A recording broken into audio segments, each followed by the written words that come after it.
Hey everybody, Drew McLellan here from Agency Management Institute. This week, yet again, coming to you from my house during the lockdown. Now, I want to talk to you about something that happened here at my house that I think happens in our agencies all the time.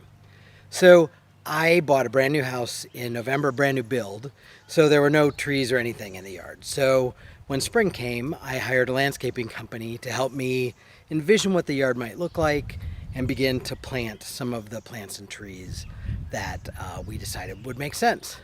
But the process was a little flawed. So they showed me a list of the plants and trees. They showed me a schematic, but it was sort of flat, so I couldn't really see sort of the landscape of what everything would look like. And then we went right to put everything into the ground.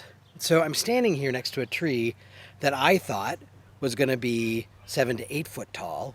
And as you know, I'm not 7 or 8 foot tall. You can see the tree is brand new, and they're going to have to take it out because they went from concept to done.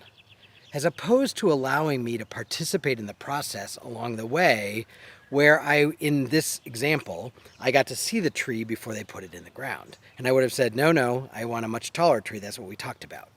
So I think in our agencies, we do the same thing. A lot of times we go from concept, and because of the technology we have, the tools we have, we can very quickly get to a finished product. But oftentimes when we get to the finished product, how often has a client said to you, yeah, I don't like that, or that's not right, or you didn't hear me say this? And I believe that's because we don't have iterations in our process, and we don't have places in our process for clients to approve things before they're done. So what that causes is rework. We have to go back and do it again. It causes an explosion of the original budget. It causes scope creep.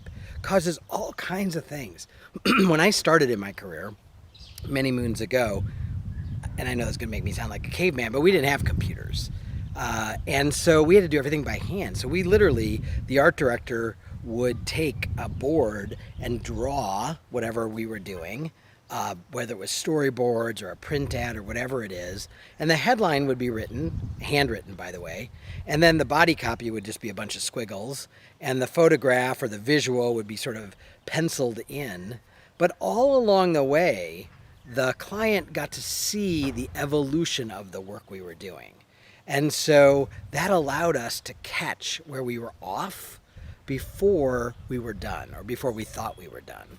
And so my message to you this week is, I think it's time for us to go back and look at our processes a little bit and not plant the tree until the client has seen the tree, if that makes sense, okay? I will be back next week. See you then.